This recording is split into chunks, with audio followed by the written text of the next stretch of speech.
오늘 하나님 우리에게 주신 말씀은 요한복음 16장 12절에서 24절 말씀입니다. 말씀의 제목이 정경 이야기입니다. 성경 이야기가 아니고 정경 이야기입니다. 정경이란 말이 무슨 뜻이냐면은 쉽게 말해서 진짜 성경 그런 뜻입니다. 성경은 뭐지요? 성경 하나님의 말씀 맞습니다. 그래서 이 성경이 진짜 하나님의 말씀인지 아닌지에 대한 이야기, 그것을 오늘 여러분과 좀 나누려고 합니다. 제 고등학교 동기들이 크리스찬들이 있습니다. 근데 그 크리스찬들이 모여서 카톡방을 만들었고, 작년에 제가 여기로 이제 개척해서 오고 난 얼마 이후에 저를 초대를 그 카톡방에 했습니다. 그래서 그 이후로 제가 그 카톡방에서 좀 소식도 나누고 신앙에 관한 유익한 그런 토의도 하고는 합니다. 지난 주간에 이런 질문을 카톡방에 올린 그런 동기가 있었습니다. 질문 밑에 거는 많이 안 읽어보셔도 되는데 1번, 2번 때 있는 부분 보이십니까? 1, 2로 표시된 거 읽으실 수 있습니까? 네. 저 뒤에 김은수 집사님 보이세요? 안 보여요? 신명수 집사님 보이세요? 눈이 안경을 써도 나이가 들면 이게 시력이 제대로 안 납니다. 1번이 하나님을 영접하기만 하면, 2번이 하나님을 영접하고 성화된 삶을 살면, 이 구원의 조건에 대해서 물어본 겁니다. 구원의 조건. 하나님을 영접하기만 하면 구원 받느냐? 아니면 하나님을 영접하고 또 성화된 삶도 살아야 되느냐? 여러분은 어떻게 생각하십니까? 하나님 영접하기만 하면 구원 받습니까? 아니다. 하나님 영접을 하고 또 성화된 삶도 살아야 구원을 받는다. 1번하고 1번. 자동으로 되어집니다. 2번. 그럼, 여러분은 헷갈리지 않으셔야 됩니다. 이게 이제 간단히 표현하면은, 질문을 짧게 표현하면, 믿음으로만 구원을 받느냐? 성화도 되어야 구원을 받느냐? 이런 질문입니다. 제가 어떻게 대답을 했겠습니까? 여기 카톡방에 목사가 4명인가 있거든요. 근데 그룹 채팅 35대 있죠. 35명 중에 4명이 목사입니다. 근데 아무도 대답을 안 해서 제가 할 수 없이 이제 하는데, 제가 이렇게 대답했습니다. 1번이 맞을 수도 있고 2번이 맞을 수도 있다. 그리고 1번도 틀릴 수 있고 2번도 틀릴 수 있다. 둘 다 맞을 수 있고 둘 다 틀릴 수도 있다.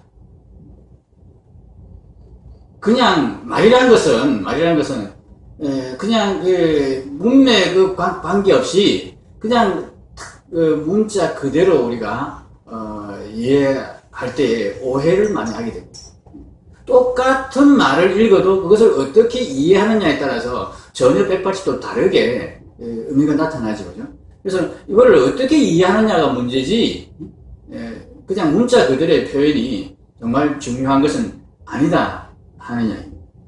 그렇게 이제 정말 이 성화된 삶을 조건으로 인식하면, 하나님 영접하고 성화된 삶을 살면, 이것이 성화된 삶이 조건이면 이거는 구원에 관한 이야기가 아닙니다.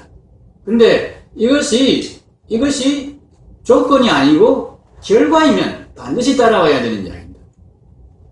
결과도 필요 없다. 성화되지 않아도 예수 하나님 믿기만 하면 구원받으니까 나는 성화 같은 거 신경 안 써. 이건 구원받은 자의 태도가 아닙니다. 하나님을 믿으면 반드시 성화된 삶이 따라오게 되어 있는 것입니다. 그래서 구원의 증거로 성경은 우리에게 성화된 삶을 제시하고 있지요. 이렇게 답변들을 이렇게 하는 도중에 또 이 친구들이 상당히 저를 힘들게 해요. 그래서 누군가 그랬죠. 아, 귀찮아 죽겠네. 그러지 않습니까? 저도 좀 그런 면이 좀 있습니다. 한 번 이야기 시작하면 그 다음에 또 중간에 또 이야기 하다가 그 중간에 또 질문을 합니다.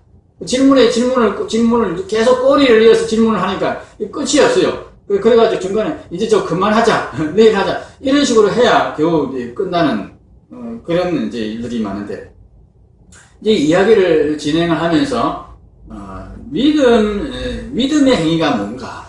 그러면 성화된 삶, 믿음의 삶은 어떤 것인가? 하는 이야기까지 이제 진행을 되었습니다. 여러분, 성화된 삶, 믿음의 삶, 그 어떤 삶입니까?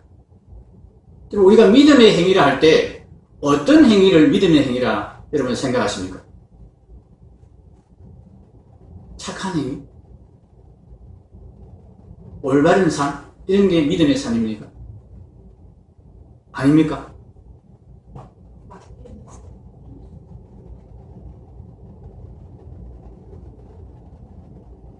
믿음의 삶은 착한 삶이죠? 선한 삶이죠? 하나님을 모신 삶이다. 믿음의 삶하고 착한 삶하고 어떻게 다릅니까? 믿음은 우리 마음의 문제인데 이것이 이제 행동으로 나타나야 되잖아요. 그것이 이제 성화된 삶이고 믿음의 행위인데 이 행위는 그러면 어떤 행위인가 하는 믿음의 행위가 내 의지대로 하지 않으려고 하나님 생각하는 사람들. 네, 이 부분을 정확히 구분하지 못하면 믿음에 대해서 잘 모르는 사람입니다. 어쩌면 믿음이 없는 사람일 수 있습니다. 잘 모르거나 없거나. 옳은 행위가 믿음의 행위는 아닙니다. 나는 착하게 살아야 된다. 나는 예수 믿는 사람이니까 나는 착하게 살아야 된다. 나는 옳은 행위를 해야 된다. 이렇게 생각하고 있으면 그 사람이 생각하는 옳은 행위는 믿음의 행위가 아닐 수 있습니다. 믿음의 행위는 뭐냐? 하나님이 원하시는 행위. 하나님이 지시하신 삶. 이게 믿음의 행위입니다. 그것이 옳으냐 아니냐를 내가 판단할 필요가 없습니다. 많은 사람들이 이 함정에 빠집니다. 어떤 행위가 이게 믿음의 행위냐 아니냐 이것을 판단할 때에 이게 옳고 선하고 착한 일이다. 그러면 이건 믿음의 행위고 이건 참 구원받은 자의 삶에 따라야 되는 행위다. 그렇게 생각합니다. 근데 아닙니다. 그런 판단을 우리가 하면 안 됩니다. 이게 착한 일이냐 이게 옳은 일이냐를 판단 자체를 우리가 하면 안 됩니다. 우리가 해야 되는 판단은 뭐냐? 이게 하나님의 뜻이냐? 아니냐? 이게 믿음의 사람이 판단하고 따라야 되는 믿음의 행위 기준입니다. 이해되셨습니까? 이 차이 아시겠습니까? 옳으냐 아니냐를 내가 판단하면 그렇게 판단하고 행하는 그 행위는 믿음의 행위가 아니다는 거예요. 이게 착한 일이니까 나 해야 돼. 예수 믿는 사람, 내가 예수 믿으니까 내가 착한 일을 해야 돼. 그러면서 내가 생각하기에 착한 일을 한다. 믿음의 행위가 아니라네. 그런 행위는 예수님 믿지 않는 자들도 합니다. 자기 나름대로 착한 일이 뭔지, 인간다운 삶이 뭔지 그런 것들을 정말 고민하면서 그렇게 열심히 사는 사람들이 있습니다. 진리가 무엇이냐 찾아가면서 온 일생을 바쳐서 구조자의 삶을 살면서 진리를 찾기 위해서 정말 선한 삶을 살기 위해서 무엇이 옳은 일인지를 찾아가는 그런 사람들이 있습니다. 그런 사람들을 우리가 믿음의 사람이라고 그러지 않습니다. 그런 사람들은 오히려 믿음과 완전히 반대되는 자리입니다. 오히려 착하지 못하게 살면서 정말 망나니 삶을 사는 사람보다 어떤 면에서는 믿음을 더 강하게 반대하고 거부하는 사람들입니다. 자기 기준이 명확한 거예요. 이 망나니 삶을 살고 정말 엉망인 사람들은 자기 자신이 옳지 않다, 자기 자신이 지금 문제가 있다, 이렇게 인식하고 있습니다. 이 사람들은 하나님께 돌아올 가능성이 있습니다. 하나님께 항복하고 돌아올 가능성이 있습니다. 예수님 당시 세리 창기들이 그런 사람들.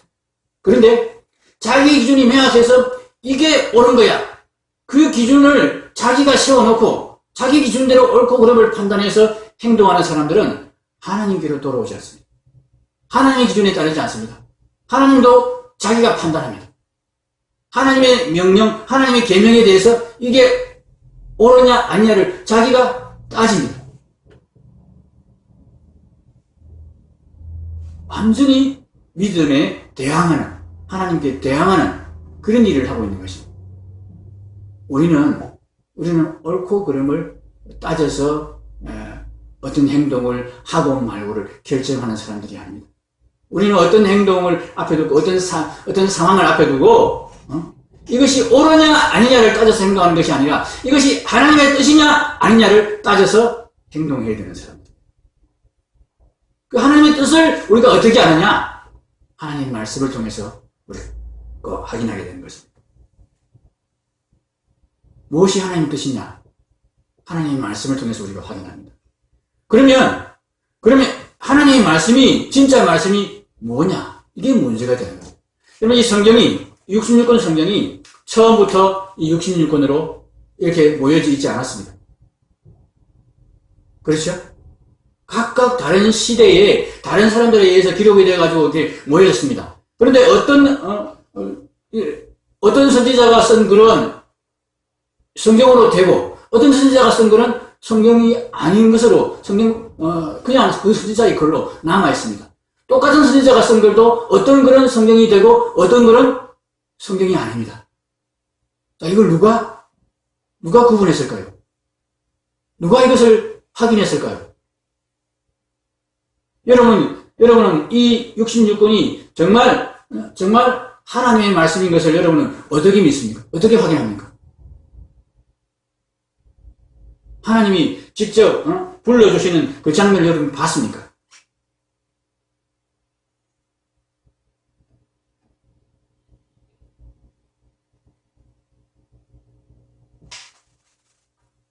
구약성경은 구약성경이 39권의 구약성경이 완전히 이견 없이 이것이 하나님의 말씀이다, 이것만이 하나님의 말씀이다, 그렇게 정해진 것은 AD 90년 양리아라는 곳에서 열려진 회의입니다. 유대 랍비들의 회의였는데 그때 이렇게 구약성경 39권이 정해졌습니다. 유다인들은 구약성경을 율법서, 선지서, 성문서 이렇게 세 가지로 크게 분류를 합니다.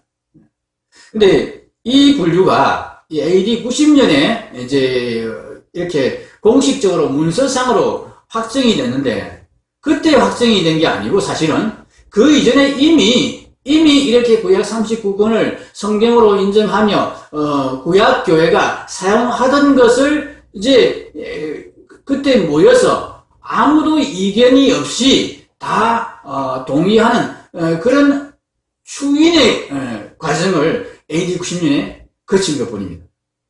예수님 당시에 이미 이 39권의 성경이 하나님의 말씀이다 하는 것이 이미 확인되어 있습니다. 예수님이 스스로, 예수님 자신이 이것을 확인해 주셨습니다.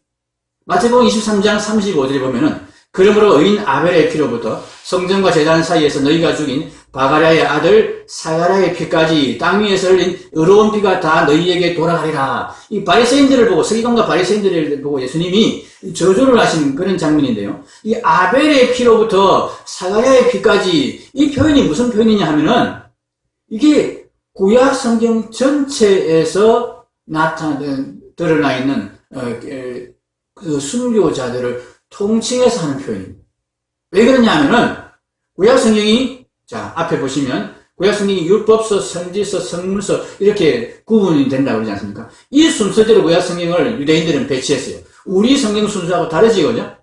예. 그래서 예수님 당시에도 이 순서대로 성경이 이렇게 편집되어 있었습니다. 묶여져 있었다는 이야기예요. 자, 그러면 구약 성경의 가장 첫 번째 책이 뭡니까?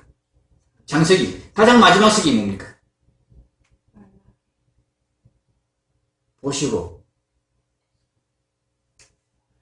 이 순서대로 구약 성경이 유대인들은 분류하고 그렇게 책으로 묶었다니까요? 안 보이세요? 그래. 역대기. 역대기가 구약 성경 맨 마지막이었어요. 유대인의 구약 성경으로는 역대기가 맨 마지막 책입니다. 역사적으로 역대기가 구약 역사의 끝입니다. 시간 순서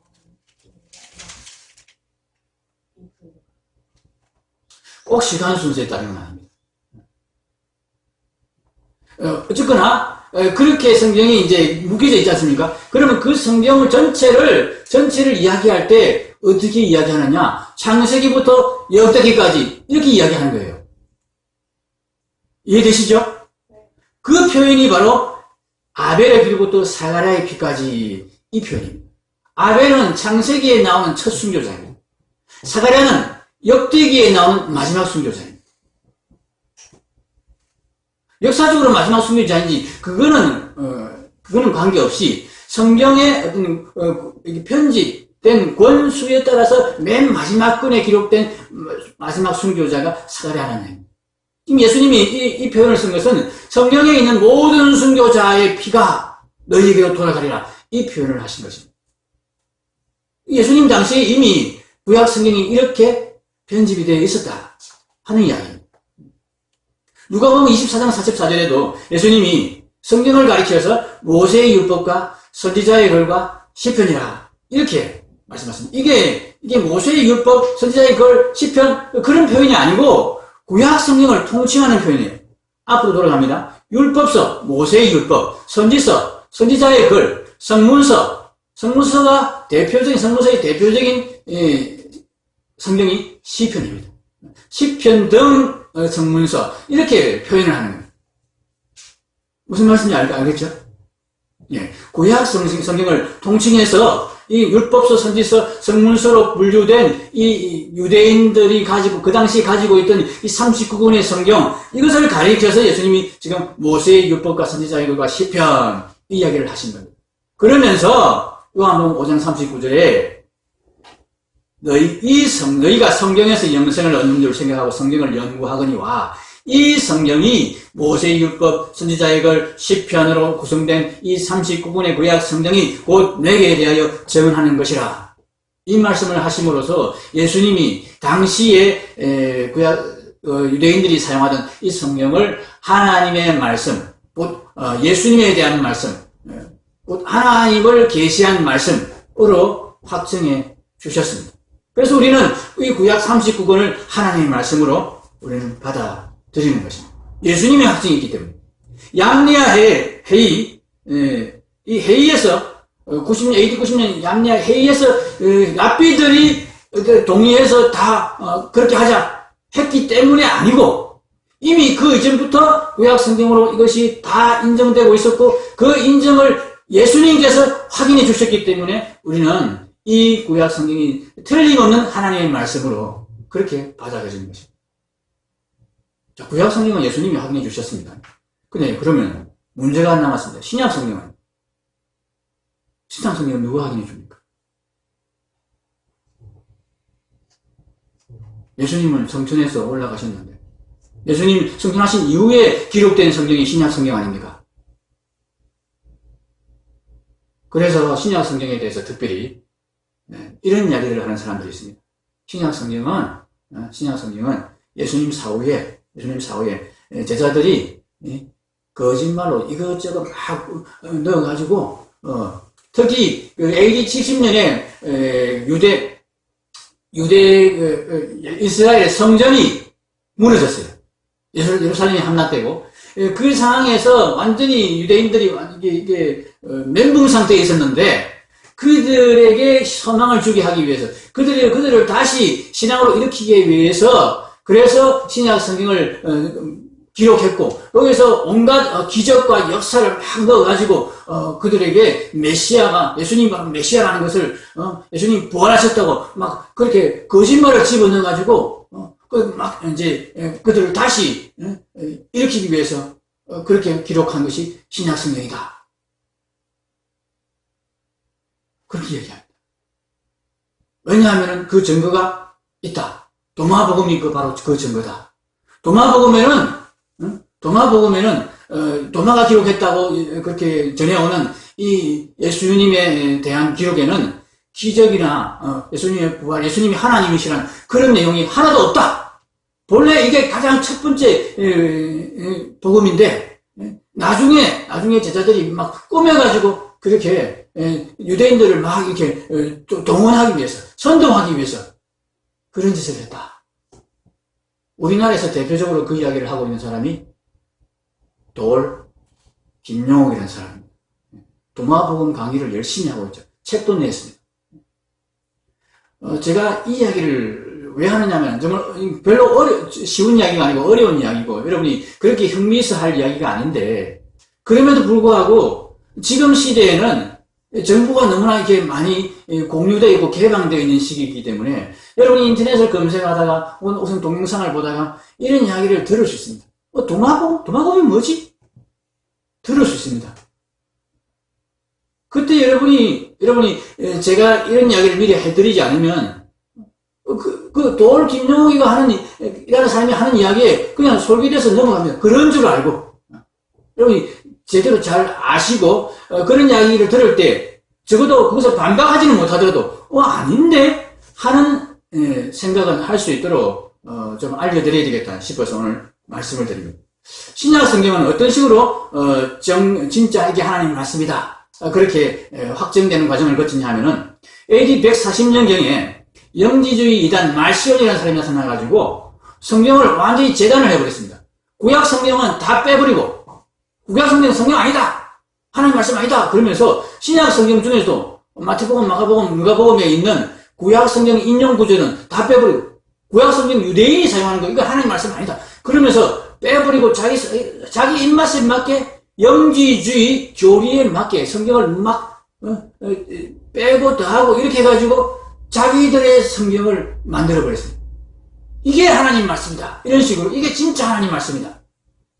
교회가 그때 그 이전에는 교회가 굳이 이게 하나님 말씀이다 아니다 다툴 필요가 없었습니다. 다들 그냥 하나님 말씀이라는 걸 다 동의하고 그렇게 사용하고 있던 그 신약 성서들, 바울 서신들, 복음서들 그런 걸 그냥 사용하고 있는데 당연히 그 당시에는 의문을 가질 필요가 없는 게 바로 사도들을 직접 눈으로 본 사람들이 아직 생존해 있던 뭐 그런 정도의 시기였거든요. 그러니까 그 사도가 쓴 것을 봤고 직접 쓴 것을 전해받은 그런 사람들이 살아있던 시기니까 이게 예수님으로부터 사도로부터 그렇게 이어져 온 성경이다. 그것을 의심할 필요가 없었던 그런데 시기가 조금 지나가고 나니까 한 AD 140년, 150년 되니까 예수님을 직접 보거나 사도를 직접 만나거나 한 사람들이 점점 없어지는 거예요. 점점 죽고 없어지고 사라지고 나니까 이제 엉뚱한 소리를 하는 자들이 나타나는 거예요. 그러니까 교회들이 이거 안 되겠다. 진짜 하나님 말씀이 있냐 아니냐를 우리가 좀 구분해 놔야 되겠다. 그때부터 성경을 진짜 하나님 말씀인 거 하고 아닌 그냥 개인적인 어떤 신앙 서적하고 이렇게 구분하기 시작했습니다. 그리고 완전히 엉터리 하고 이런 식으로 구분을 하기 시작했습니다. 그 구분을 이제 쭉 해왔는데 그게 이제 조직적으로 어떤 이렇게 서로 이렇게 회의를 해서 한 게 아니고 각 교회들이 그냥 자발적으로 그렇게 해 간 거예요. 그래서 그렇게 한 시간이 한 100년 정도 흘렀습니다.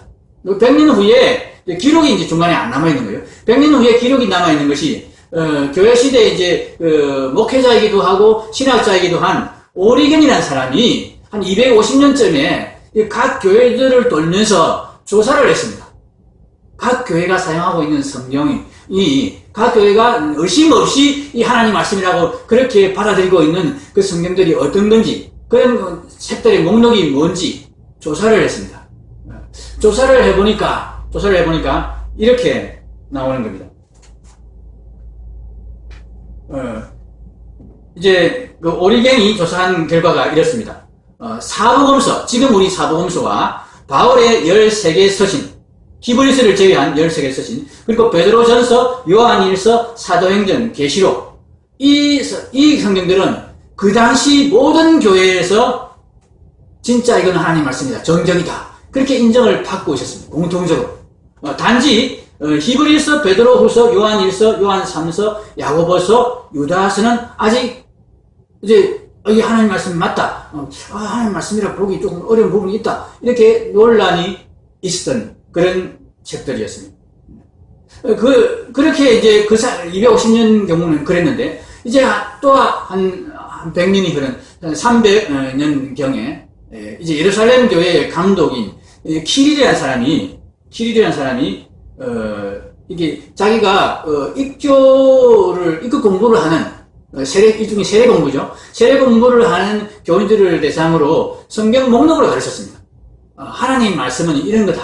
이 말씀들이, 이 책들이 하나님 말씀이다. 그렇게 가르친 거예요. 그렇게 가르치면서 이게 하나님 말씀이다. 이것만이 진짜 하나님 말씀이다. 이렇게 가르친 가르친 내용들의 성경 목록이 나오는데, 그 성경 목록이,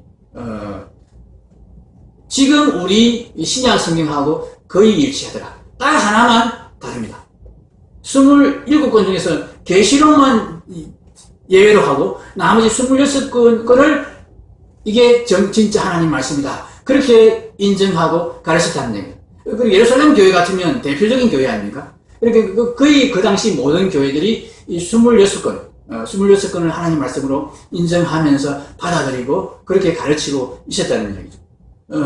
그 이후로 이제 알렉산드리아 교회 감독 아타나시우스가 부활절 서신을 통해서 교회들에게 이것이 하나님의 말씀이다, 우리는 그렇게 이것을 하나님의 말씀으로 알고 우리는 고백합니다, 그렇게 목록을 추천해서 보냈는데, 그때 이제 비로소 지금 우리가 사용하고 있는 신약 27권의 목록이 그대로 요한계시록까지 포함합니다.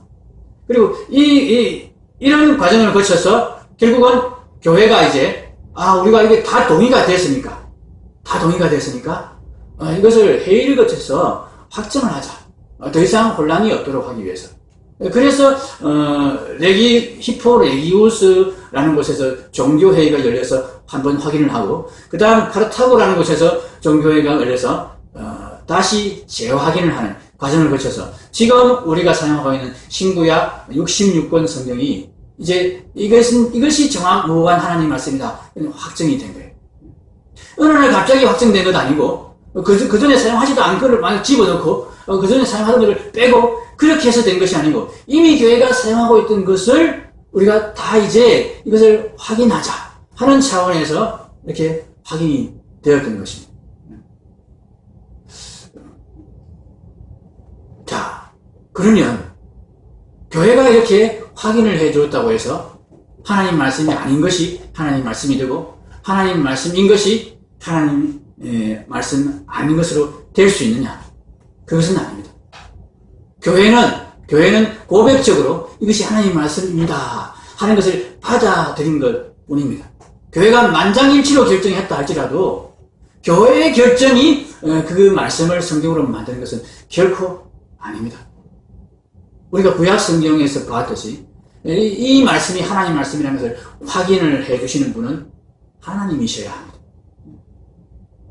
자, 그래서 예수님께서 오늘 우리에게 말씀하신 것입니다.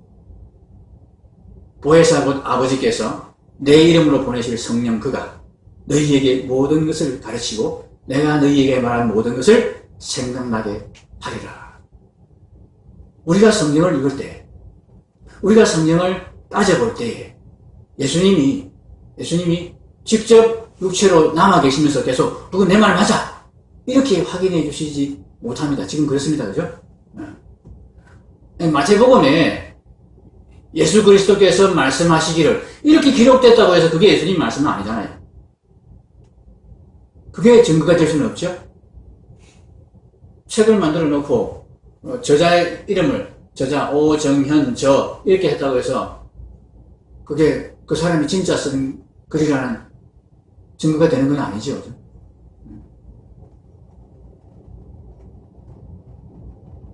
남의 글을 갖다가 거기다 뺏겨놓고 자기 이름 적어 놓을 수 있고요. 가명으로 그렇게 저자 표시할 수도 있고 얼마든지 할 수 있습니다. 그냥 그 글에 누구 저 이렇게 되어 있다고 해서 그게 그 사람 저작이 되는 건 아닙니다. 진짜 그 내용이 그리고 실제 그 저자가 이게 내 글 맞다 이렇게 확인을 해줄 때 그게 진짜 그 저자의 글이 되는 것입니다. 그 일을 위해서 예수님께서 성령님을 보내시겠다 그렇게 말씀하신 것입니다. 요한복음 오늘 읽은 우리 본문에서도 다시 말씀하십니다. 예수께서 앞에서 조금 있으면 너희가 나를 보지 못할 것이고 조금 있으면 너희가 나를 볼 것이다. 이거 가지고 계속 실행을 하지 않습니까? 그게 무슨 말이냐면 조금 있으면 예수님, 육체를 가진 예수님은 성천에 가시고 조금 있으면 영을 가진 예수님이, 영으로 예수님이 우리 가운데 오신다. 그 이야기를 예수님이 하시는데 저들이 못 알아듣는 겁니다. 그 영으로 오시는 성령님께서 무슨 일을 하시느냐? 예수님 계속 말씀하시는 것입니다. 그러나 진리의 성령이 오시면 요한복음 16장 13절 15절입니다. 그가 너희를 모든 진리 가운데로 인도하시니 진리가 하나님 말씀을 말하는 겁니다. 스스로 말하지 않고 오직 들은 것을 말하면 성령님이 새롭게 우리에게 뭔가 하는 진리에 대해서 말씀하시지 않습니다. 들은 것을 말씀하신다. 그 들은 것이 뭐냐? 내 것을 가지고 너희에게 알리시겠습니다. 예수님이 이미 하신 말씀을 가지고 계속 확인해 주시는 일을 성령님이 하신다는 얘기입니다. 그래서 우리가 이 말씀이 하나님의 말씀이냐, 예수님의 말씀이냐 아니냐를 판단하는 그 가장 명확한 기준은 그 말씀을 읽을 때 성령님께서 확인해 주시느냐, 아니냐. 이거다. 이 신약의 교회들이 다 같이 이게 공통적으로 만장일치로 이게 하나님의 말씀이다 결정할 수 있으니 그 근거가 여기에 있어요. 그것도 자기들이 결정한 게 아니에요. 교회가 임의로 결정한 게 아니에요. 교회가 그 말씀을 읽을 때에, 그 말씀을 따라 살 때에, 성령께서, 한결같이 이 말씀이 하나님의 말씀인 것을 그들에게 증거해 주었기 때문에, 그런 증거를 그들이 받았기 때문에 이것이 하나님의 말씀이다. 이건 하나님의 말씀 아니다. 분별할 수 있었던 것입니다. 오늘 우리에게도 마찬가지입니다. 우리가 하나님의 말씀을 읽을 때, 성령께서 그것이 하나님의 말씀을 우리에게 증거해 주십니다. 요한복음 16장 24절에 그 날에는 너희가 아무것도 내게 묻지 아니하리라. 다시 예수님을 찾아가서 물을 필요가 없다 말이야. 영으로 오신 예수님께서 우리에게 명확하게 알게 주신다. 그렇게 말씀하십니다. 예레미야 31장 34절의 반복입니다. 요한복음 16장 24절. 그들이 다시는 각기 이웃과 형제를 가리켜 이르기를 너는 여호와를 알라 하지 아니하리니 이는 작은 자로부터 큰 자까지 다 나를 알기 때문이라. 하나님 말씀을 통해서 하나님을 알게 된다. 누가 알게 해주신다고? 성령님이.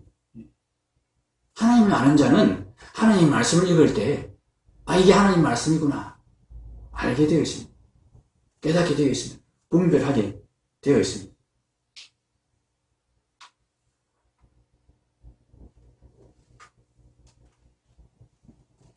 예수님이 사마리아에 가서 그 수가성에 가서 수가성 여인을 통해서 전도를 했을 때 사람들이 수가성 여인의 말을 듣고 예수님에게 막 나와왔습니다. 예수님을 메시아로 믿기 시작했습니다. 그런데 이제 수가성 여인의 말을 듣는 것이 아니라 직접 예수님께 나와서 예수님의 말을 듣고 난 다음에 뭐라고 하는지 아십니까? 이렇게 말했습니다. 예수의 말씀으로 말미암아 믿는 자가 더욱 많아 그 여자에게 말하되 이제 우리가 믿는 것은 네 말로 인함이 아니니 이는 우리가 친히 듣고 그가 참으로 세상의 구주신 줄 아니라 하였더라. 우리가 설교를 듣고 누군가의 복음의 전도를 받고 예수님을 믿게 되었습니다. 그런데 그것에 그치면 안 됩니다. 이제 우리가 성령님께서 우리에게 말씀하시는 말씀을 들어야 됩니다. 이 말씀이 성령께서 하나님의 말씀인 것을 내게 증거해주는 그 확정을 우리가 가져야 되는 것입니다. 그 확정의 자리가 바로 말씀 기도의 자리입니다. 말씀을 붙들고 기도할 때 성령께서 그 말씀이 하나님의 말씀인 것을 우리에게 확증해 주실 것입니다. 그럴 때 우리가 믿음의 생활을 할 수 있습니다. 아, 이게 하나님 말씀이 맞구나. 옳은 거 따지지 않습니다. 아, 이게 옳으냐? 이게 맞느냐? 틀리느냐? 하나님의 말씀이 확실하면 내가 따르면 되는 거죠. 그렇게 담대하게 하나님 말씀을 따를 수 있는 믿음의 삶을 살게 하는 것이 바로 말씀 기도입니다. 이 말씀 기도를 통해서 정말 확실한 믿음에 거하면서 믿음의 삶을 살아가시는 저와 여러분이 되시면 좋겠습니다. 기도하겠습니다.